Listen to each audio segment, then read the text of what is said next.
PDF दिसत आहे?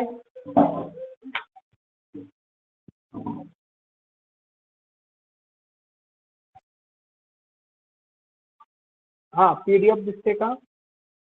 हो सर, दिसतीये. ओके.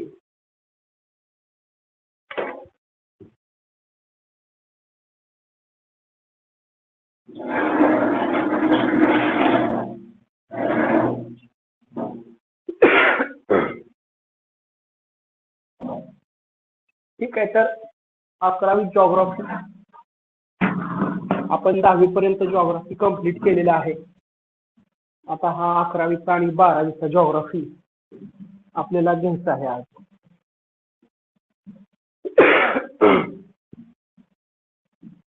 तर तुम्हाला या पीडीएफच्या अगोदर एक गोष्ट की 11वी 12वीचा जो सिलेबस आहे तो फारसा डिटेलमध्ये तुम्हाला विचारला जाणार नाही. आवाज येतोय माझा सर्वांना? हो सर. हा, तर जास्त डिटेलमध्ये विचारला जाणार नाही हे लक्षात घ्या. एक जनरल नॉलेजचे क्वेश्चन किंवा एक माहिती महत्वाची आहे असे पॉइंट तुम्हाला यातून प्रिसाइड करायचे आहेत आणि तेच रीड करायचे आहेत. ठीक आहे, बघूया आपण आता. तर 11वी जॉग्राफी मध्ये भू हालचाली हा आपला फर्स्ट चॅप्टर आहे. भू हालचाली, भू अंतर्गत हालचाली. ठीक आहे, तर निसर्गात भूरूपे ती कायमस्वरूपी नसतात, ती नेहमी बदलत असतात. ठीक आहे, बघा आता काय लक्षात ठेवायचं. तर बघा, 2004च्या सुनामी नंतर सुमात्रा बेटाच्या किनाऱ्याची उंची काही सेंटीमीटरने वाढली.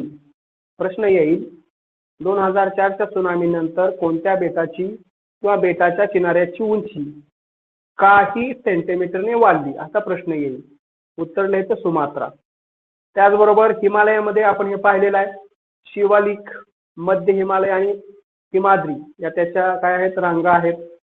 नोव्हेंबर 1963 मध्ये आइसलँड जवळील एक बेट समुद्र सपाटीच्या वर आल्याचे वार्तांकन काही नाविकांनी केले. म्हणजे काय आहे की आपल्याला सनावळी, कुठलं तरी एखादं बेट किंवा त्याचं एखादं काही विशेष असेल, या गोष्टी 11वी 12वीच्या लक्षात ठेवायच्या. ठीक आहे, त्याच्यानंतर बघा, सुनामी नंतर काही बेटे लुप्त झाल्याचे निदर्शनास आले. उदाहरणार्थ मेगापोड. तर सुनामी नंतर कोणते बेट लुप्त झाल्याचे निदर्शनास आले असा प्रश्न येऊ शकतो. मुंबई बेटाच्या आग्नेयेला माझगाव गोदीजवळ वनांसह जमीन बुडल्याचे पुरावे आहेत. या खाडीत काही खोलीवर आजही या वृक्षांचे गुंढे आढळतात. आता याच्यामध्ये मंद हालचाली,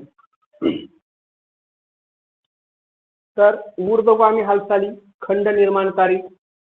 याच्या महत्वाचं काय आहे की पृथ्वीच्या केंद्राकडून भूपृष्ठाकडे किंवा भूपृष्ठाकडून केंद्राकडे या हालचाली अतिमंद गतीने होत असतात. या हालचालींमुळे भूकवचाचा विस्तीर्ण भाग वर उचलला जातो किंवा खचतो. भूकवचाचा भाग समुद्र सपाटीपासून वर उचलला गेल्यामुळे खंडाची निर्मिती होते. म्हणून या हालचालींना खंड निर्माण करणाऱ्या हालचाली म्हणतात. खंड निर्माण करणाऱ्या हालचाली कोणत्या आहेत? ऊर्ध्वगामी हालचाली, खंड निर्माणकारी. लक्षात घ्या. त्याचबरोबर दुसरे आहेत पर्वत निर्माण करणाऱ्या हालचाली, म्हणजे क्षितिज समांतर. तर काय होतंय,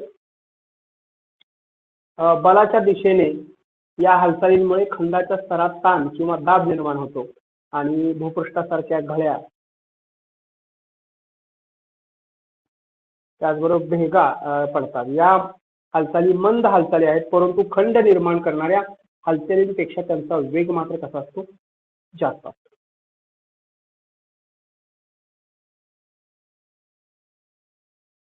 त्याच्यानंतर आहे ताण निर्माणकारी बले. तर जेव्हा एकमेकांपासून विरुद्ध दिशेने कार्य करतात तेव्हा ताण निर्माण होतात. भूकवचात विभंग निर्माण, प्रस्तरभंग होऊन भेगा पडतात, त्यामुळे खचदरी किंवा गट पर्वतांची निर्मिती होते. आता हे आपण 9वी मध्ये पाहिलेलं आहे. ठीक आहे. त्याच्यानंतर वलीकरण हे फीचर लक्षात ठेवायचं आहे. वलीकरण तर काय आहे, मृदू व लवचिक खडकावर त्याचा प्रभाव जास्त असतो. ज्यावेळी खडकाच्या थरांमधून ऊर्जा लहरी मोठ्या प्रमाणात प्रवास करतात त्यावेळी वळ्या निर्माण होतात. वलीकरणाची प्रक्रिया ही वली पर्वताच्या निर्मितीस कारणीभूत असते. उदाहरणार्थ हिमालय, अल्प्स, रॉकी, अँडीज लक्षात ठेवायचं. आता वली पर्वता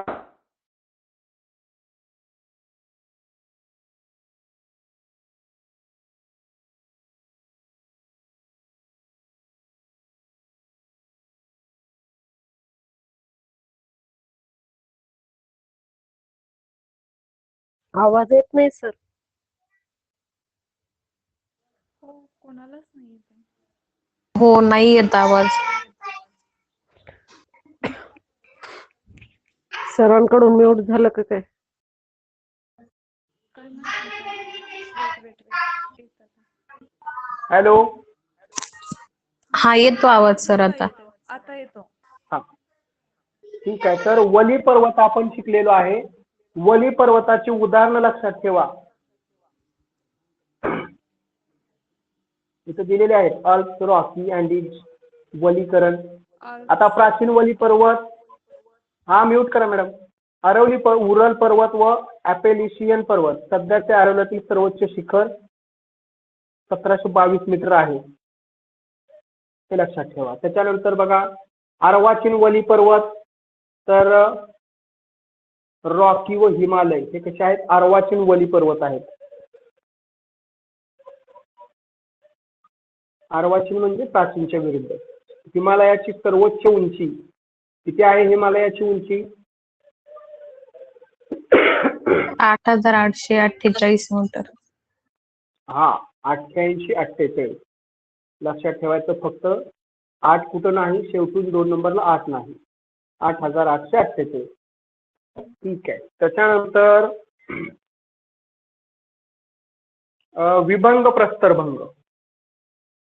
तर बघा, पृथ्वीच्या अंतरंगातील एकमेकांच्या विरुद्ध दिशेने निर्माण होणाऱ्या बलांमुळे खडकांच्या स्तरात ताण निर्माण होतो.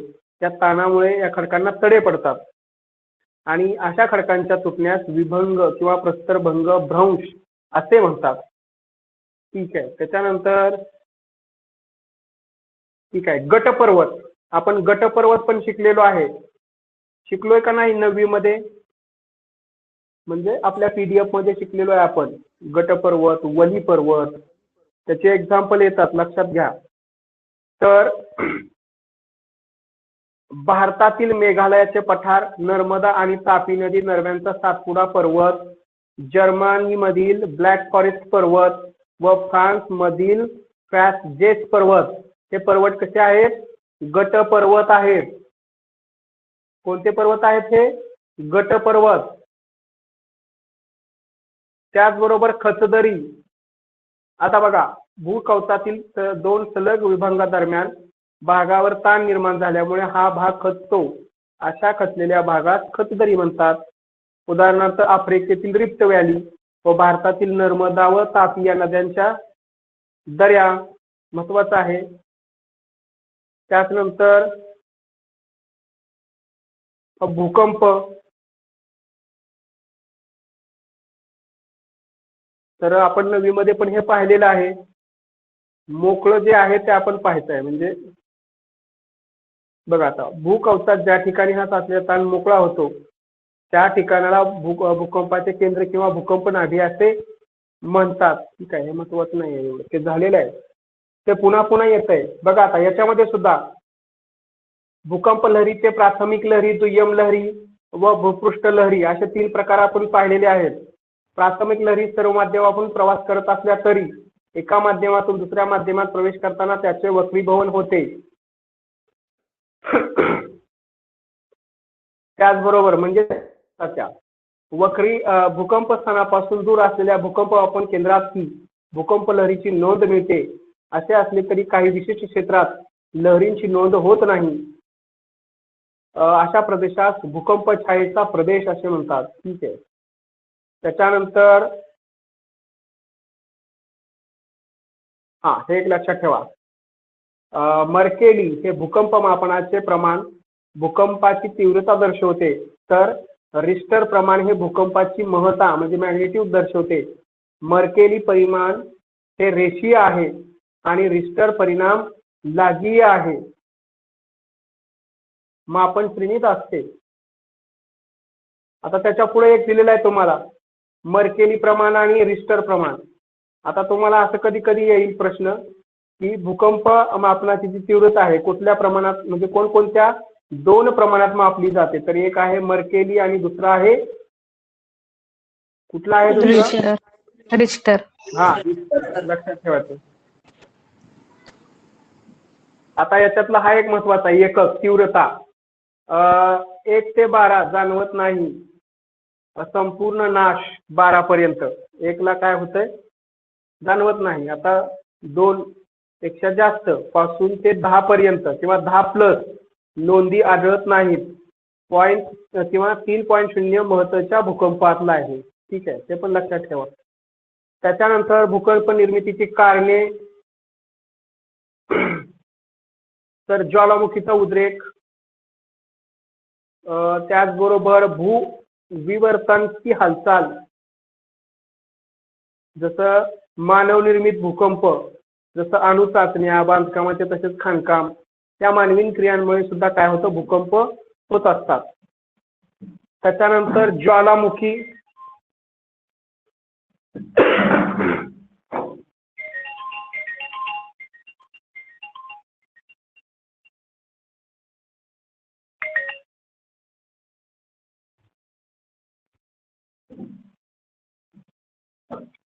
ठीक आहे. त्याच्यानंतर आहे ज्वालामुखी. ज्वालामुखीचे उद्रेकानुसार 2 प्रकारामध्ये वर्गीकरण केले जाते, एक केंद्रीय उद्रेक आणि दुसरा भेदीय उद्रेक. लक्षात ठेवा. तर जागृत ज्वालामुखी, निद्रिस्त ज्वालामुखी, सुप्त किंवा मृत ज्वालामुखी असेही ज्वालामुखीचे वर्गीकरण करता येते. जसं इंडोनेशियातील जावा सुमात्रा या बेटावर क्राकाटोआ नावाचे बेट होते, येथे ज्वालामुखीचे वारंवार उद्रेक होत असत.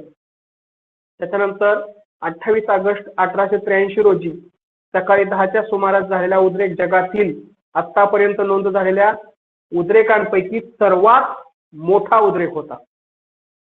परिणामी संपूर्ण बेटच गडप झाले. ही जीकेचा फॅक्टर आहे बघा, लक्षात ठेवा. ज्वालामुखीजवळ समुद्रात फ्युमस या सच्छिद्र खडकाचे इतका जाडसर साचून तरंगत होता की त्यामुळे त्या प्रदेशावरून जाणारी जहाजेही वाहून गेली किंवा राहिली, थांबून राहिली. वाहून गेली नाही, ते काय थांबून राहिली, कारण त्याचा थर जास्त होता. ठीक आहे. त्याच्यानंतर आहे 1927 मध्ये त्याच बेटावर ज्वालामुखीच्या उद्रेकाला पुन्हा सुरुवात झाली आणि त्या जागी नवीन बेट जन्माला आले. त्याला अनेक क्राकाटोआ असे क्राकाटोआ असे नाव दिले. अनक म्हणजे बालबच्चा. ठीक आहे. त्याच्यानंतर आहे द्रवरूप पदार्थ, तर आम्ल लावा आणि अल्कली लावा हे 2 प्रकार एक लक्षात ठेवा. ज्यामध्ये सिलिकाचे प्रमाण जास्त असते त्याला विचलन बिंदू उच्च असतो, तो घट्ट असतो, त्यामुळे त्याचे वहन संत गतीने होते. आणि अल्कली लावा त्यामध्ये सिलिकाचे प्रमाण कमी असते. प्रश्न असा येईल तुम्हाला, आम्ल लावा आणि अल्कली लावा याच्यामध्ये फरक काय असतो, तर सिलिकाचं प्रमाण आम्ल लावामध्ये आणि अल्कली लावामध्ये कमी असतं. त्याच्यानंतर ज्वालामुखीय भूरूपे, ज्यावेळी मॅग्मा हा मुखातून बाहेर येऊन तेथेच घनरूप बनतो त्यावेळी घुमटाकार टेकडीची निर्मिती होते. ठीक आहे. त्याच्यानंतर लावा पठारे, भेदीय ज्वालामुखीतून पसरणाऱ्या लावारसापासून याची उत्पत्ती होते. मोठ्या प्रमाणात विस्तृत भूपृष्ठावर लावारस पसरल्यामुळे अशा पठारांची निर्मिती होते. भारतातील दख्खनचे पठार हे डेक्कन ट्रॅप हे याचे एक उत्तम उदाहरण आहे. कशाचे? लावा पठाराचे. दख्खनचे पठार हे कशाचं उदाहरण आहे? लावा पठार. त्याच्यानंतर ज्वालामुखीय काहील, तर ते खोलवर खळगे तयार होतात, माहिती आहे. ठीक आहे. विवर सरोवर. आता एक्झाम्पल फक्त बघा, एक्झाम्पल आणि भारताच्या दृष्टीने महत्वाचं असं एक्झाम्पल बघा. ठीक आहे. ज्वालामुखीचे वितरण, तर पॅसिफिक महासागराभोवतीचा पट्टा ज्वालामुखी तिथं जास्त आहे, तर या पट्ट्याला पॅसिफिकचे अग्निकंकण असे हे म्हणतात. यामध्ये पॅसिफिकच्या पूर्व पश्चिम किनारपट्टीचा प्रदेश समावेश होतो. या पट्ट्यात जगातील बहुतांश उंच ज्वालामुखी शंकू व ज्वालामुखी पर्वत आढळतात. तर हा एक आहे कोटोपाक्सी. हा जगातील सर्वात उंचीवरील ज्वालामुखी या पट्ट्यात आहे. जगातील सर्वात उंचीवरील ज्वालामुखी कोणता आहे? कोटोपाक्सी. बरोबर आहे. अशी नाव फक्त लक्षात ठेवायची. जे वेगळं वाटतंय, वैशिष्ट्य वाटतंय, नाव गाव किंवा त्याचं काहीतरी साल वगैरे दिलेलं असेल तर त्याचा जास्त अभ्यास आपल्याला करायचा आहे 11वी 12वी मधला. ठीक आहे. त्याच्यानंतर फुजियामा कुठं आहे?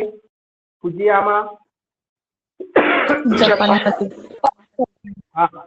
त्याच्यानंतर mount Saint Helen. Washington. Washington. हा. त्याचबरोबर पिनाकॅबो मेऑन फिलिपाईन. फिलिपाईन्स. हे लक्षात ठेवायचं आहे. नावं लक्षात ठेवायचे, याच्यात लक्षात ठेवायच्या स्वरूपाचाच येणार आहे याच्यावरून. ठीक आहे.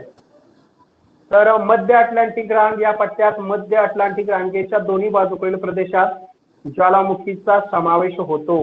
सर्वात सक्रिय ज्वालामुखी क्षेत्र म्हणजे आइसलँड हे या मध्य अटलांटिक रांगेमध्ये आहे.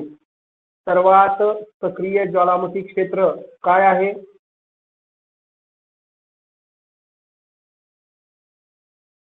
आइसलँड. हा. तर अशा पद्धतीचे प्रश्न आपण ठेवायचे आहेत. त्याचबरोबर बघा, अल्पालाइन पर्वत श्रेणी, अल्पाइन पर्वत श्रेणी, भूमध्य सागर क्षेत्र तसेच पूर्व आफ्रिका विभंग क्षेत्र यांचा समावेश होतो मध्य भूखंडीय पट्ट्यावर. याच्यामध्ये स्ट्रॉम्बोली आणि एटना हे प्रसिद्ध ज्वालामुखी आहेत. कुठले आहेत ते? अल्पाइन पर्वत श्रेणी. अल्पाइन पर्वत श्रेणी. आवाज येतोय का माझा? हो सर. पीडीएफ दिसते का? हो. हा. बघा, विदारण आणि विस्तृत झीज मी तुम्हाला सांगितलेलंच आहे की 11वी आणि 12वीतलं जे मोजके आणि वैशिष्ट्यपूर्ण घटक दिसत आहेत तेच आपल्याला करायचे आहेत.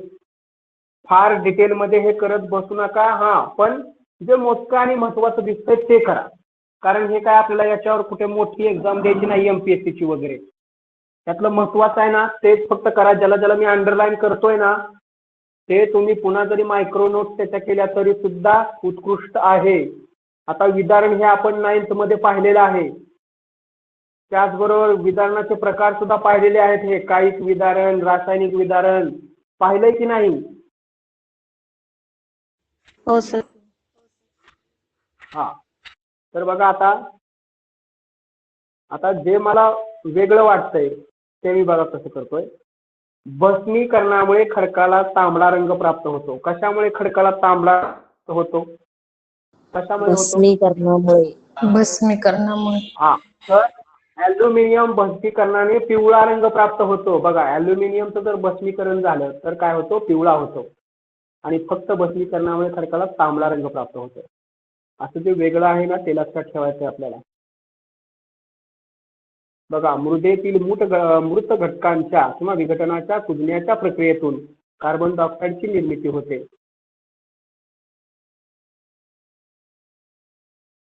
हा. फेल्डस्पार आणि कार्बोनेट सारखी खनिजांची विघटन होते. क्षार, तर बघा क्षार कोणकोणते आहेत? कॅल्शियम, सोडियम, मॅग्नेशियम, पोटॅशियम इत्यादी क्षार खडकात असतात. खालीलपैकी कोणते क्षार खडकात असतात? तर लक्षात ठेवायचं, कॅल्शियम, सोडियम, मॅग्नेशियम, पोटॅशियम हे 4 नावं तर फिक्स लक्षात ठेवायची. ठीक आहे.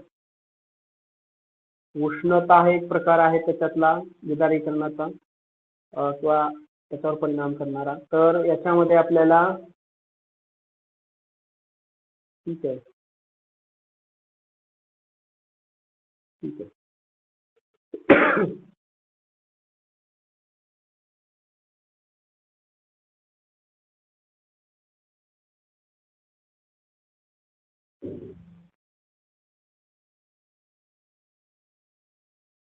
जैविक विदारण. आता याच्यामध्ये वृक्ष आणि वनस्पतीची मुळे खडकाची झीज करतात ते आपण शिकलेलो याच्या अगोदर. त्याचबरोबर शेवाळ, हरित, त्याचबरोबर दगड, फूल यासारख्या वनस्पती आणि जीवाणू यासारखे सूक्ष्मजीव खडकाच्या भूपृष्ठावर किंवा पृष्ठभागावर वाढतात आणि हे रसायनांची निर्मिती करतात. विदारणांचे महत्व तर बघा काय होतं, विदारणाच्या पहिल्या पायरीतून कारकांना अपक्षरण करण्यासाठी पदार्थ प्राप्त होतात जे एक ठिकाणून दुसऱ्या ठिकाणी वाहून नेले जातात. ठीक आहे. विदारणामुळे खनिज समृद्धी व एकत्रीकरण होते. जास्त पावसाच्या प्रदेशात अपक्षालन प्रक्रियेद्वारे क्षार व इतर पदार्थ मूळ खडकातून निघून जातात. लोह व ॲल्युमिनियम वरच्या थरात एकत्र येतात. ठीक आहे. हा तर आता हे जे आहे अपक्षरणाची कारणे, तर स्थळाचे नाव रेवदंडा लक्षात ठेवायचा, ते परीक्षेला येते बघा. रेवदंडा माहित आहे सर्वांना. रेवदंडा वाळूचा दांडा नावाशी संबंधित भुरुक काय आहे, वाळूचा दांडा. गणपतीपुळे काय आहे, पुळण आहे. आणि प्रवरा संगम काय आहे, 2 नद्यांचा संगम आहे. तर रेवदंडा कुठं आहे, रायगड महाराष्ट्र. गणपतीपुळे रत्नागिरी आणि प्रवर संगम अहमदनगर. एवढंच लक्षात ठेवायचं आहे. ठीक आहे. त्याच्यानंतर अपक्षरण प्रक्रिया जे महत्वाचं वाटतंय ते त्याच्यातील पहा. फार काय याच्यातलं करत बसू नका.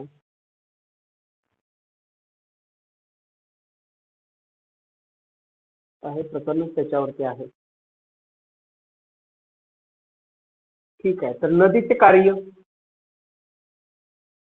उल्हास नदीची गळई आणि नर्मदा नदीची गळई, गोल गळईला इंग्रजीत कॅनियन असे म्हणतात, एक लक्षात ठेवा. त्याचबरोबर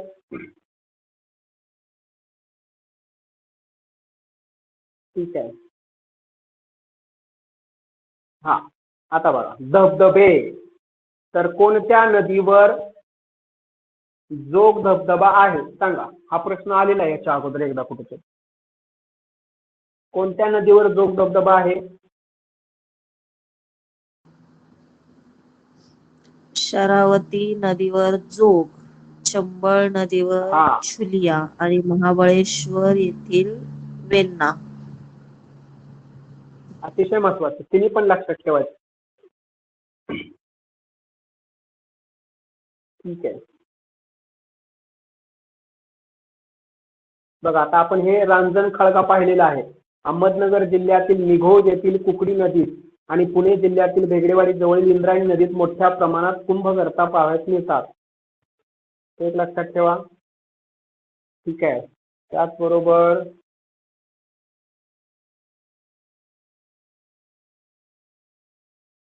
आता सागरी लाटांचे कार्य. तर सागरी लाटांमध्ये आपल्याला माहिती किंवा महत्वाचं जे आहे ते सागरी लाटांचे कार्य. तर महाराष्ट्राच्या किनारी प्रदेशात दिवे आगार, गुहागर, हरेश्वर इत्यादींसारखी लांब पुळणे विकसित झालेली आढळतात. भारतातील सर्वात लांब पुळण मरीना पुळण हे चेन्नई येथे आहे. हा प्रश्न येण्याची शक्यता आहे. काय? भारतातील सर्वात लांब पुळण कोणती व कोठे आहे? आता प्रश्न कसाही येईल लक्षात ठेवा. त्याचबरोबर वाळूचा दांडा श्रीवर्धन. वाळूचा दांडा म्हटलं की कुठे म्हणायचं ते श्रीवर्धन. त्याचबरोबर रेवदंडा येथील महाराष्ट्रातील किनारी भागात असे वाळूचे दांडे पाहायला मिळतात. वैशिष्ट्य आहे ते. हा, ओडिशातील चिल्का, ओडिसा म्हणजे चिल्का सरोवर कुठं आहे? ओडिसा. ओडिसा. हा, आणि वेबनार, वेबनार कुठं आहे? केरळ. केरळ. तर हे दोन्ही सरोवर काय आहेत? खाजनाचीच उदाहरणे आहेत, लक्षात ठेवा. ओडिशातील चिल्का सरोवर मान्सून पर्जन्यदरम्यान गोड्या पाण्याचे होते. चिल्का सरोवर. असं ते, हा. त्याचबरोबर महत्वाचं, हा, कतार खळग त्या प्रकारे तयार झालेला आहे वाऱ्याच्या कार्यानुसार. तर त्याची लांबी 300 किलोमीटर आणि रुंदी 135 किलोमीटर आहे, एक लक्षात ठेवा. त्याचबरोबर ठीक आहे, हे झालंय सर्व. यारदांग झालंय आपलं 9वी मध्ये, झालंय ना यारदांग, झालेलं आहे ते. त्याचबरोबर हा, युरोप शिवाय कास्त भूस्वरूपांची अन्य उदाहरणे कॅरेबियन बेटे, मेक्सिको, चीनचा दक्षिण भाग, संयुक्त संस्थाने या भागात व भारतात मेघालय, आंध्र प्रदेशातील बोरा गुहा, महाराष्ट्रातील काहूर पठार, मध्य प्रदेश आणि छत्तीसगड इत्यादी. ठीक आहे, हे पण झाले आपलं. विलयन पण झालेलं आहे.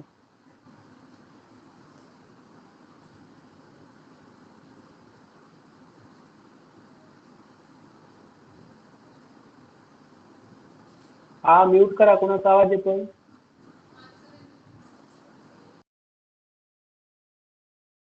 हा, बघा, झिरपणारे पाणी कशाची संचयन करते? झिरपणारे पाणी कशात संचयन करते? Calcium calcium carbonate. कार्बोनेट. हा, असंच लक्षात ठेवायचं आपल्याला.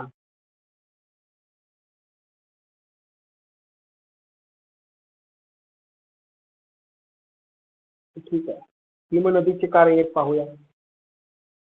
तर याच्यामध्ये हिमनदीचे कार्य आपण पाहिलेलं आहे त्याच्या अगोदरही.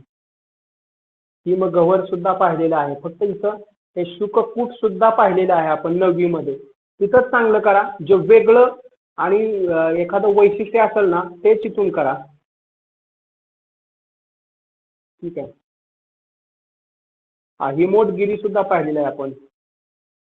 हिमकटक पाहिले, आगंतुक खडक, हिमोड सुद्धा पाहिलेलं आहे. पाहिलंय की नाही हिमोड, मला सांगा.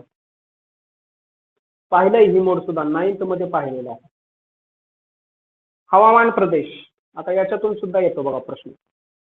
तर महत्वाचं काय आहे ते लक्षात घेऊया आपण, की विषुववृत्तीय वर्षावने, मोसमी हवामान प्रदेश आणि उष्णकटिबंधीय गवताळ प्रदेश, सॅव्हाना. तर आता याच्यातील आपण लक्षात काय ठेवायचं, की विषुववृत्तीय प्रदेश म्हटलं की 5 ते 10 दोन्ही गोलार्धात विषुववृत्तापासून दक्षिणेला आणि उत्तरेला 5 डिग्री ते 10 डिग्री सेल्सिअस पर्यंत काय असतं हे प्रदेश आहे. ठीक आहे, एवढंच लक्षात ठेवायचं आहे. नावं थोडी लक्षात ठेवा. कांगो खोरे, मादागास्कर, त्याचबरोबर मलेशिया, इंडोनेशिया, फिलिपाईन्स सगळे नाव आहेत. त्याच्यानंतर आहे मोसमी हवामान प्रदेश. मोसमी हवामान प्रदेश अतिशय महत्वाचं. तर भारत आपण कुठल्या हवामान प्रदेशामध्ये आहे सांगा? भारत म्हणजे आपला देश कोणत्या हवामान प्रदेशामध्ये आहे? मोसमी हवामान प्रदेशात येतो. हवामान प्रदेश. हा, हे लक्षात ठेवायचं, याच्यावर प्रश्न येण्याची शक्यता असते. आपल्या इथे तांदळाची शेती केली जाते. त्याचबरोबर ठीक आहे, त्याच्यानंतर उष्णकटिबंधीय महाराष्ट्र पर्जन्य छायेचा द्वीपकल्प पठार भाग म्हणजे जिथं आपण राहतोय असा महाराष्ट्रातील पर्जन्य छायेचा द्वीपकल्पीय पठारी भाग. त्याचबरोबर तेलंगणा, कर्नाटक, मिझोराम. तर याच्यामध्ये विशेष असं काय आहे तर पशुपालन आहे, गुरचराई आहे. ठीक आहे, एवढे लक्षात ठेवा. त्याच्यानंतर भौगोलिक, आता उष्णकटिबंधीय ओसाड प्रदेश आणि शुष्क हवामान प्रदेश, सहारा प्रदेश. ठीक आहे, तर त्याच्यामध्ये आपल्याला महत्वाचं असं काय आहे, हा आता हे पहा, संबंधित वैशिष्ट्ये दिसते सर्वांना, संबंधित वैशिष्ट्ये. तर बदाऊल कुठं आहे, हे बदाऊल सहारा. सहारा, बुशमेन कलहारी, अबू ओरिजिन आहेत. हे फार महत्वाचं आहे बघा, अबू ओरिजिन. ऑस्ट्रेलिया. हा, ते एमपीएससी ला एकदा आलं होतं बघा, अबू ओरिजिन ऑस्ट्रेलिया, असं लक्षात ठेवायचं आहे, महत्वाचं. त्याच्यानंतर आपण पाहूया भूमध्य सागरीय हवामान प्रदेश.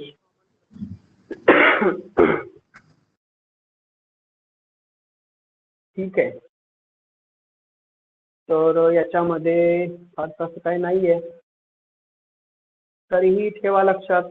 ऑलिव्ह आहे तिकडं, ऑलिव्ह महत्वाचं. ठीक आहे, चिनी प्रकारे आणि किंवा आर्द्र उष्णकटिबंधीय प्रदेश.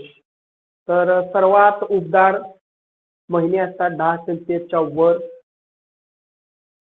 सर्वात थंड महिने असतात 0 ते 18 सेल्सिअसच्या मध्ये. उच्च आर्द्रता असते. ठीक आहे, उत्तर भारत पासून पूर्व आशिया.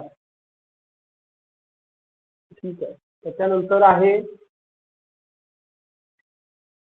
समुद्री पश्चिमी युरोपीय हवामानाचा प्रदेश. ऑस्ट्रेलिया, न्यूझीलंड लक्षात ठेवा आणि पश्चिमी युरोप.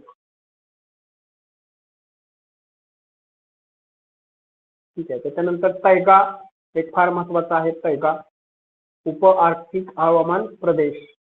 तर याच्यातलं आपण पाहिलेलं आहे याच्या अगोदरही. महत्वाचं काय आहे याच्यामध्ये, मृदू आणि वजनाने हलके लाकूड, संबंधित वैशिष्ट्ये त्या प्रदेशातील. त्याचबरोबर हिवाळे 0 सेल्सिअसपेक्षा कमी असतात हिवाळ्यामध्ये तिथलं टेम्परेचर. आता टुंड्रा हवामान प्रदेश, ग्रीनलँड, त्याचबरोबर टुंड्रा वनस्पती असते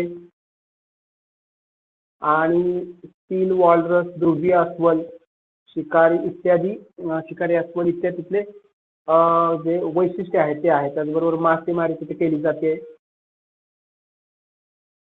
बर्फाच्छादित प्रदेश आपल्या सर्वांना माहिती आहे, अंटार्क्टिका. तर शास्त्रीय शोध मोहिमा तिथं होतात. परिपक्व मृदेचा अभाव कोणत्या खंडावरती आहे, परिपक्व मृदेचा अभाव आणि वनस्पती नाही असं खंड कोणतं, अंटार्क्टिका. लक्षात ठेवायचं. अशाही प्रकारे प्रश्न आला तर लिहिता यायला पाहिजे आपल्याला. बर्फाच्छादित प्रदेश, तर उंच पर्वतीय प्रदेश, त्याच्यामध्ये वातभिमुख आणि वातानुमुख बिनमुख स्थान, प्रतिरोध पर्जन्य, सदाहरित वने, पायऱ्याची शेती. बर्फाच्छादित प्रदेश महत्वाचं आहे ते पण. त्याच्यानंतर जागतिक हवामान बदल याच्यावरती प्रश्न येणार. काय म्हणतोय मी, टॉपिक नंबर 5 जागतिक हवामान बदल याच्यावरती प्रश्न येणार. लक्षात घ्या, कन्सेप्ट वरती प्रश्न येणार. जागतिक हवामान बदल या कन्सेप्ट वरती प्रश्न येणार. आता बघा आपण काय करायचं याच्यात. तर 20व्या शतकात पृथ्वीच्या पृष्ठभागावरील सरासरी तापमानात सुमारे 0.8 सेल्सिअस पर्यंत वाढ झाली आहे. हा एक महत्वाचा आहे. पृथ्वीच्या पृष्ठभागाचे सरासरी तापमान किती आहे, जीकेचा प्रश्न सांगा मला. सेल्सिअस. सरासरी तापमान पृष्ठभागाचं आहे 14 डिग्री सेल्सिअस किंवा 14 सेल्सिअस. तर आपल्याला काय पाहायचं आहे की याच्यामध्ये अजून विशेष काय सापडतंय का आपल्याला ते पाहायचं आहे. ठीक आहे, आता इथे एक चार्ट दिलेला आहे. ग्रह करायचं होतं, तिथं गृह झालंय. ठीक आहे, पृष्ठभागाचे सरासरी तापमान. तर पृथ्वीचं सरासरी तापमान किती आहे, 14 डिग्री सेल्सिअस. 14. त्याचबरोबर बुधचं किती आहे, बुध 467. मंगळ -87 ते -5. शुक्राचं सर्वात जास्त आहे, किती आहे 456.85 डिग्री सेल्सिअस. 456.85. लक्षात ठेवायचं, याच्यावर प्रश्न येण्याची शक्यता आहे. ठीक आहे. तर उष्णतेची लाट, जागतिक तापमान वाढ, तर शिकागो 1995 आणि पॅरिस 2003 येथे आलेल्या उष्णतेच्या लाटेमुळे शेकडो लोक मृत्युमुखी पडले होते. औष्णिक बेटे, तर याच्यातलं महत्वाचं काय आहे औष्णिक मध्ये? ठीक आहे. ठीक आहे. समुद्र पातळीत वाढ झालेली आहे. बघा आता आलेखानुसार 1990 मध्ये जागतिक समुद्र पातळीमध्ये सुमारे 50 मिलीमीटर पेक्षा अधिक वाढ झाली. प्रतिवर्षी हा वाढीचा दर सुमारे 3 मिलीमीटर आहे. समुद्र पातळीत दरवर्षी किती वाढ होते समुद्र पातळीत सरासरी? 3 मिलीमीटर.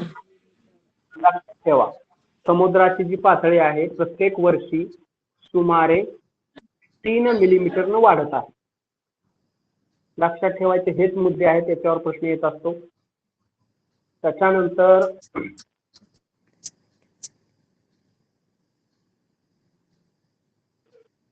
बघा आता इथे एक वाक्य दिलेलं आहे. 1990 आणि 2100 या कालावधी दरम्यान समुद्र पातळी 9 ते 90 सेंटीमीटरने वाढण्याची शक्यता वर्तवलेली आहे. ठीक आहे. ठीक आहे.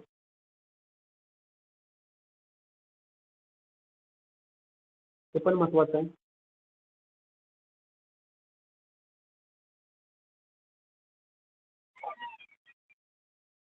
समुद्रामध्ये जेलीफिशचे प्रजनन मोठ्या प्रमाणात होत असल्याचे दिसते. ते आता अशा प्रदेशात दिसू लागले आहेत जेथे त्यांचे अस्तित्व यापूर्वी नव्हते. असे घडण्याचे कारण म्हणजे पाण्याचे तापमान वाढणे आणि महासागरातील पाण्याची आम्ल पातळी वाढणे हे आहे.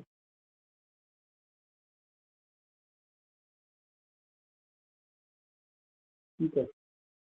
त्याच्यानंतर प्रवाळ बेटे, कट्टे, प्रवाळ कट्टे एक लक्षात ठेवा. हवामान बदल,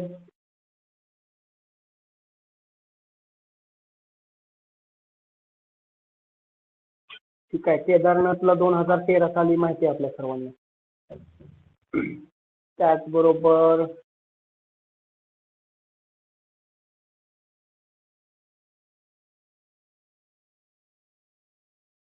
ते झाले वर्षावने वगैरे झाले आपल्या नववीला झालेलं आहे. हवामान बदलाची कारण आपल्या सर्वांना माहित आहेत. ते नववीत सुद्धा थोडंसं झालेलं आहे.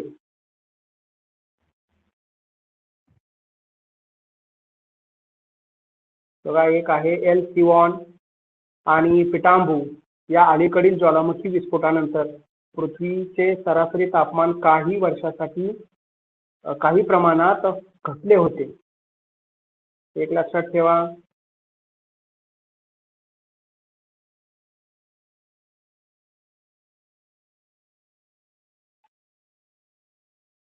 हवामानाचे मापन करण्यासाठी केवळ मागील 140 वर्षापासूनच उपकरणाचा वापर शास्त्रज्ञ करत आहेत.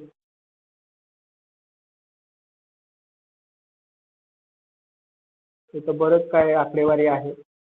एवढी डिटेल आकडेवारी येणार नाही तुम्हाला. आपण मॅमॉथ शिकलेलो आहे. ठीक आहे.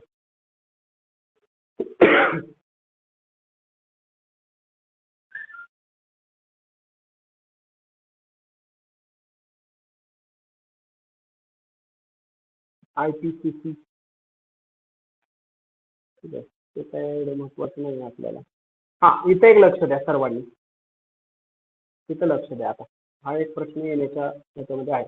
संयुक्त राष्ट्र परिषदेच्या रचनेत हवामान बदलासंदर्भात UNFCCC 9 मे 1992 साली रिओ द जेनेरिओ येथील वसुंधरा परिषदेत प्रश्न येतो. 1992 साली वसुंधरा परिषद कोठे होती? कोठे होती? रिओ दी जेनेरिओ. अतिशय महत्वाचा हा प्रश्न आहे. रिओ द जेनेरिओ ब्राझील ची राजधानी होती त्यावेळेस. अतिशय महत्वाचा प्रश्न आहे, लक्षात घ्या. आता या ठिकाणी अजून एक नाव दिलेलं आहे त्यांनी, काय आहे? की कोटो प्रोटोकॉल या आंतरराष्ट्रीय करारामध्ये सदस्य राष्ट्रांकडून हरितगृह वायू उत्सर्जन कमी करण्यासाठी प्रयत्नशील राहतील असे समज झालेले आहे. आता त्याचबरोबर अजून एक प्रश्न येण्यासंदर्भात अतिशय महत्त्वाची माहिती आहे की वातावरणातील सितांबरात स्ट्रॅटोस्फिअर असलेल्या ओझोन कोणत्या स्तरामध्ये आहे? ओझोन कोणत्या स्तरामध्ये आहे? सितांबरमध्ये. हा, सितांबर. आणि त्या संदर्भात किंवा ओझोन वायूचे संरक्षण करण्याबाबत मॉन्ट्रियल करार कधी झालेला आहे किंवा कोणता करार झालेला आहे? तर मॉन्ट्रियल करार झालेला आहे 1987 साली. हे एक महत्वाचं आहे. यामध्ये ओझोन वायूंचा नाश करणाऱ्या उत्पादनांचा वापर हळूहळू करण्याचे ठरलेले होते. पॅरिस करारामध्ये जागतिक तापमान वाढ 1.50 पर्यंत मर्यादित राखण्यात ठरले होते. 2030 ते 50 च्या दरम्यान यात सहभागी राष्ट्रांची हरितगृह वायूंची 0 उत्सर्जन पातळी राखावी लागणार आहे. ठीक आहे. तर हवामान बदलाच्या आंतरशास्त्रीय समितीला 2007 चा नोबेल पुरस्कार देण्यात आलेला होता. ठीक आहे. ही माहिती सर्व लक्षात ठेवा. माहित आहे का तुम्हाला? लक्षात ठेवा, एक्झामला येत आहे हे. ठीक आहे. चीन भारत मोठ्या प्रमाणात हरितगृह वायूंचं उत्सर्जन करत आहे. ठीक आहे. तर त्यासाठी हवामान बदल अनुकूलन निधी वगैरे आहे. MPSC ला येते. आपल्याला काय येतंय? 1. वसुंधरा परिषद केव्हा झाली, कुठं झाली? 2. ओझोन वायू कोणत्या स्तरामध्ये आहे हे येतं. त्याच्यानंतर महासागराची साधन संपत्ती, भूखंड मंच माहिती आहे आपल्याला, शिकलोय आपण ते 6वी पर्यंत. 6वी मध्ये होतं ते. भूखंड मंच म्हणजे 180 ते 200 मीटर पर्यंत त्याची खोली असते. भूखंड मंच तुम्हाला माहिती असेल. काही नावं दिलेली आहेत.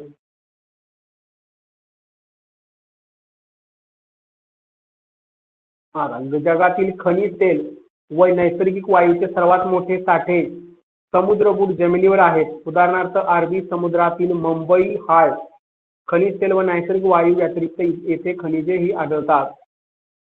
खंडांत उतार म्हणजे 200 ते 4000 मीटर खोलीपर्यंत असतो. सागरी मैदाने, सागरामध्ये पण मैदाने असतात. सागरी गर्ता खोली किंवा डोह माहिती आहे तुम्हाला. आता याच्यातील एक नाव तुम्हाला महत्वाचं आहे. कोणतं नाव आहे ते आपण शिकलो होतो मागच्या वेळेस. ऐकता आलंय बघा. मारियाना गर्ता ही जगातील सर्वात खोल गर्ता असून तिची खोली सुमारे 11 किलोमीटर आहे. तर हिंदी महासागरातील जावा गर्ता, मारियाना गर्ता ही पॅसिफिक महासागरातील आहे आणि जावा गर्ता ही कशातील आहे? हिंदी महासागरातील आहे. जवळपास 7.7 किलोमीटर आहे. तर जलमग्न रांगा किंवा पठार मादागास्कर बेट आहे. भारतीय महासागराचा वैयक्तिक भाग आहे. ज्वालामुखीय बेटे, हवाई बेटे आणि प्रवाळ बेटे, ड्रॅबा हे लक्षात ठेवायचं आहे. जैविक अजैविक आपण शिकलेलो आहे. माहित आहे का तुम्हाला ग्रेट बॅरियर रीफ हे नाव ऐकून आहे का तुम्ही? Great barrier reef.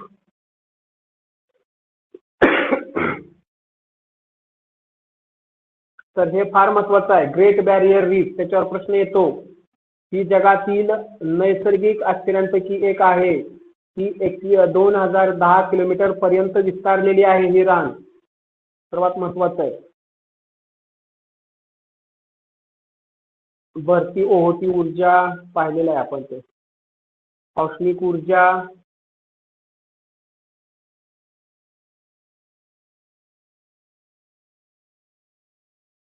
ठीक आहे. त्याच्यानंतर पिण्याचे पाणी,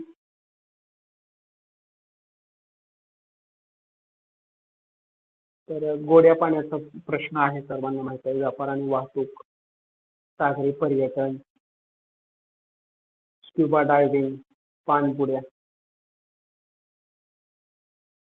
महासागर कोणाच्या मालकीचे आहेत? महासागरावर आधिपत्य असणाऱ्या सरकारांद्वारे असे एकमत झाले की महासागर कोणाच्याही मालकीचे नाहीत. हाच अनौपचारिक करार सागराचा कायदा म्हणून पाळला जातो. सागरी कायद्याच्या संदर्भाने संयुक्त राष्ट्राच्या परिषदेमध्ये आधुनिक मालकी हक्काची पायाभरणी करण्यात आलेली आहे. तर या कायद्यानुसार काय आहे, देशाच्या किनारपट्टीपासून 12 नॉटिकल मैल, नॉटिकल म्हणजे नाविक, मैलापर्यंत सागरी क्षेत्र त्या त्या देशाचे प्रादेशिक क्षेत्र म्हणून ओळखले जाते. या व्यतिरिक्त तो देश आपल्या किनारपट्टीपासून 200 नॉटिकल मैल जलभाग विशेष आर्थिक क्षेत्र म्हणून वापरू शकतो, म्हणजे मासेमारी करू शकतो. 200 नॉटिकल मैल काय दिलेलं आहे, ठीक आहे. एक्सक्लुझिव्ह इकॉनॉमिक झोन हे विशेष आर्थिक क्षेत्र आहे. एक्सक्लुझिव्ह, ठीक आहे. 200 नाविक मैल तेवढं लक्षात ठेवा, प्रश्न येतो त्याच्यावरती. एकूण महासागरीय क्षेत्राचा 20% भाग हिंदी महासागराने व्यापलेला आहे. हिंदी महासागर. तर हिंदी महासागराचे नाव भारत या देशावरून रूढ झालेले आहे. हिंदी महासागर हा पॅसिफिक आणि अटलांटिक महासागरानंतरच्या 3ऱ्या क्रमांकाचा महासागर आहे. एकदम मोठा महासागर कोणता? पॅसिफिक. पॅसिफिक. त्याच्यानंतर अटलांटिक. अटलांटिक. अटलांटिक आणि त्याच्यानंतर हिंदी अट्रॅक्टिक. अटलांटिक. आर्टिक. आर्टिक, हा ठीक आहे. त्याच्यानंतर आहे सरासरी खोली दिलेली आहे हिंदी महासागराची 4000 मीटर आहे. ठीक आहे. मध्य महासागरीय रांगा, तर याच्यातील महत्वाचं आपल्याला काय सांगता येईल, ठीक आहे. भारत आणि त्याच्याशी रिलेटेड आपल्याला पाहिजे. हिंदी महासागरात भारताच्या पश्चिमेकडे छागोस हे पठार असून ते मध्य हिंदी महासागरीय रांगेपर्यंत पसरले आहे. छागोस पठार लक्षात ठेवा.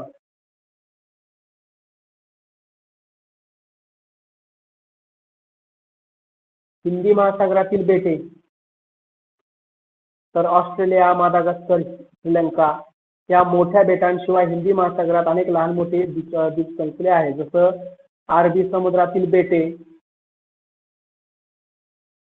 उपसागरातील बेट, 2 बेटे आपल्यासाठी महत्वाचे आहेत.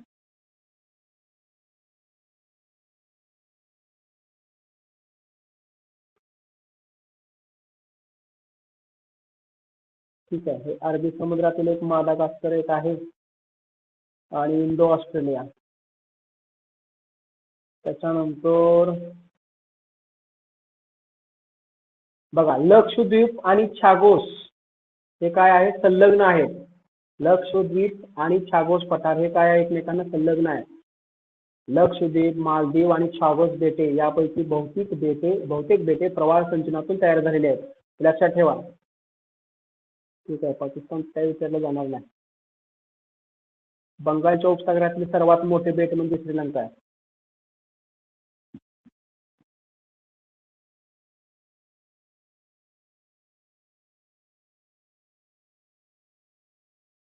ठीक आहे. तर खोरी दिलेले आहेत काही, ओमान खोरे ते एवढे बेट येणार नाही. सागरी खळगे आणि गर्ता, तर सागराची ती गर्ता आपली लक्षात ठेवायची. आता सागरी प्रवाह, त्याच्यावर एक छोटासा प्रश्न असतो. तर आपण सागरी प्रवाह 9वी मध्ये का 10वी मध्ये पाहिलेला आहे.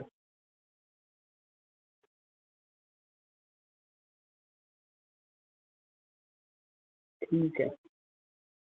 बघा जीवसंहती, एखाद्या प्रदेशात जेथे जैविक व अजैविक घटकांमध्ये आंतरक्रिया घडते त्याला आपण काय म्हणतो, परिसंस्था म्हणतो.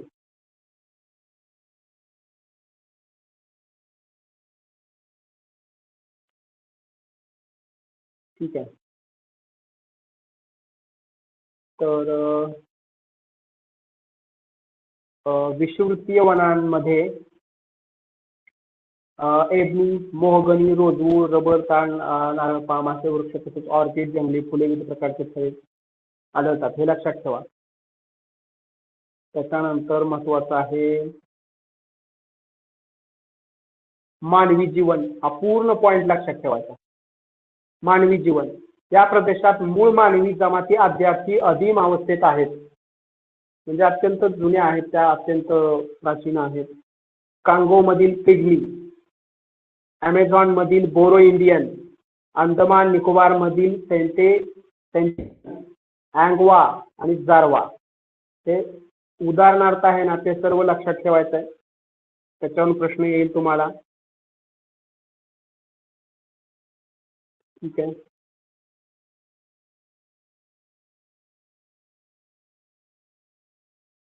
सॅव्हानामध्ये आपल्याला काय लक्षात ठेवायचं आहे? तर सॅव्हानामधलं आपल्याला लक्षात ठेवायचं आहे उत्तर प्रदेश. कुठलं? 3 ते 6 सॅव्हाना मीटर गवताळ. उंची. हा, सॅव्हाना गवताळ म्हणजे सॅव्हाना म्हणतो आपण त्यांच्या विचार. तर 3 ते 6 मीटर उंचीचे गवत या प्रदेशाचे प्रमुख वैशिष्ट्य आहे, ते लक्षात ठेवा. ठीक आहे. दुसरं आपण याच्या अगोदर ते शिकलेलो आहे. सॅव्हाना प्रदेश शहामृग आहे, पृथ्वी माळढोक आहे.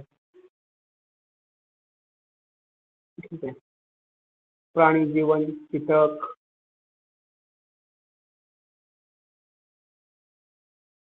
बदाऊन जमातीचे लोक पूर्वी उंटावरून व्यापार करत असत. त्याचबरोबर भूमध्य सागरी जीवसंहती, चॅप्रल प्रदेश म्हणतात त्याला, चॅप्रल. तर याच्यामध्ये आपल्याला लक्षात ठेवायचं आहे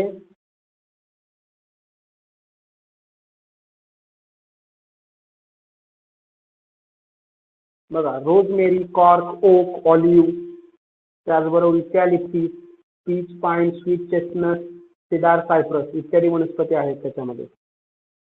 त्याच्यानंतर समशीतोष्ण पानझडी, ते पण महत्वाचं आहे. समशीतोष्ण पानझडी, बीच, एल्म, चेस्टनट, ओक, विलो. विलो लाकड आपण कशासाठी वापरतो रे? विलो कोण सांगतंय मला? विलो लाकड, विलो जी वनस्पती आहे त्याचं जे लाकूड आहे ते आपण कशासाठी वापरतो? विलो. मागं शिकलोय आपण हे 9वी मध्ये, तेच आपल्याला आलेलं आहे. सांगा मला विलो. क्रिकेट कोण बघतंय? क्रिकेटची मॅचेस. तर विलो हे लाकूड बॅट तयार करण्यासाठी यूज केलं जातं. बॅट. अच्छा. त्याच्यानंतर आहे समशीतोष्ण गवताळ जीवसंहती. तर याच्यामध्ये वेल्ड गवताळ प्रदेशात शहामृग पक्षी आढळतो. बाकीचं माहिती आहे तुम्हाला हे सर्व. हा, इथे एक प्रश्न आहे बघा, लक्षात ठेवायचा सर्वांनी, येईल हा प्रश्न तुम्हाला. ऑस्ट्रेलियातील मरिनो जातीची मेंढी चांगल्या व दर्जेदार लोकरीसाठी प्रसिद्ध आहे. कोणत्या जातीची मेंढी? मरिनो. मरीनो जातीची. मरिनो. हा, लक्षात ठेवा. ठीक आहे. तैगामध्ये spruce, fir, Douglas fir, pine, juniper, cedar, larch, oak, hemlock tree तिकडेच आहेत सर्व.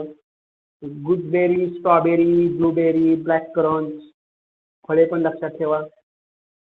ठीक आहे. त्याच्यानंतर रेनडियर माहिती आहे ते. ठीक आहे, ठीक आहे. टुंड्रा. तर टुंड्रामध्ये त्याचा अगोदर तुम्ही अक्षवृत्तीय लक्षात घ्या. 65 डिग्री ते 90 डिग्री उत्तर अक्षावर अतिशय शीत हवामान आहे तिकडे. अत्यल्प जीवन आढळते. अति थंड हवामान. रेनडियर, कॅरिबो, लेमिंग, ससा. ठीक आहे. मानवी जीवन. एस्किमो कालच आलं होतं आपल्याला. काल नव्हतं, कधी आलं होतं हे एस्किमो? मॉर्निंगला. मागाशी हा, पक्षी आहे ज्यामध्ये मॉर्निंगला. बरोबर आहे. तर सांगा बरं, एस्किमो लोक कोणत्या घरामध्ये राहतात किंवा त्यांच्या घराचं नाव काय असतं? इग्लू. इग्लू. हा, लक्षात ठेवायचं. त्याच्यावर नाही ठेवायचं. पर्वतीय मध्ये आपल्याला लक्षात ठेवायचं आहे पर्वतावर ही झाडे आढळतात. समुद्र सडवा सुमारे 2000 मीटर पर्यंत ओक, देवदार, लॉरेल, चेस्टनट सारख्या वनस्पती आढळतात. ठीक आहे.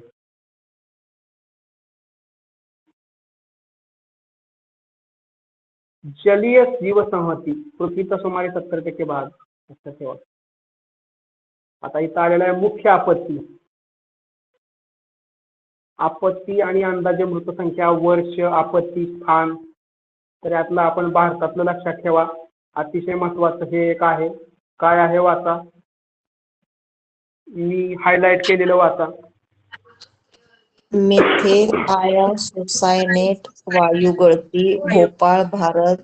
10,000 व 5,00,000 प्रभावित. काय झालं होतं तुम्हाला माहिती 1984. असेल. हा, तर ही अतिशय महत्वाची भोपाळ दुर्घटना तुम्ही ऐकलेली असेल. हा, सायन्स मध्ये पण होती आणि त्याचा रिझल्ट मागच्या 2 वर्षाखाली लागला. याचा रिझल्ट 1984 ला जी घटना घडली ना, त्याचा जो रिझल्ट आहे तो मागच्या काही दिवसाखाली लागलेला आहे. 1984 ला 3 ते 4 डिसेंबर या रात्री झालेली होती. ज्याचा SST आहे त्याला माहिती असेल हे डिटेलमध्ये. मिथेल आयसोसायनेट नावाच्या वायूची वायू गळती झाली आणि बरेचसे लोक काय झाले, मृत झाले 10,000 आणि हानी झालेले लोक होते 5,00,000. एक महत्वाचं आहे. ठीक आहे. त्याच्यानंतर महत्वाचं 2004 ची सुनामी, ते एक महत्वाचं आहे. 2004 ची सुनामी फार महत्वाची आहे. भारत, इंडोनेशिया, श्रीलंका. ठीक आहे. त्याच्यानंतर ते फणी चक्रीवादळ एक ठेवा लक्षात, ओडिसा. 2005 चा जलप्रलय. हा, भूकंप भारत पाकिस्तान, ते पण लक्षात ठेवा.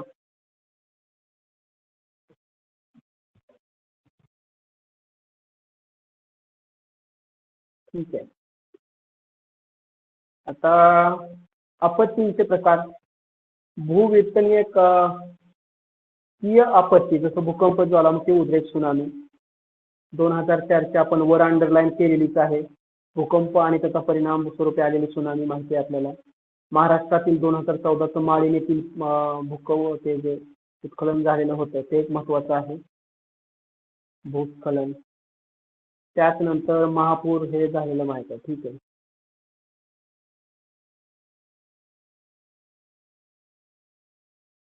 औद्योगिक क्षेत्रातील अपघात, वाहतूक 1984 ची ते महत्वाचं आहे बरं का, ते लक्षात ठेवा.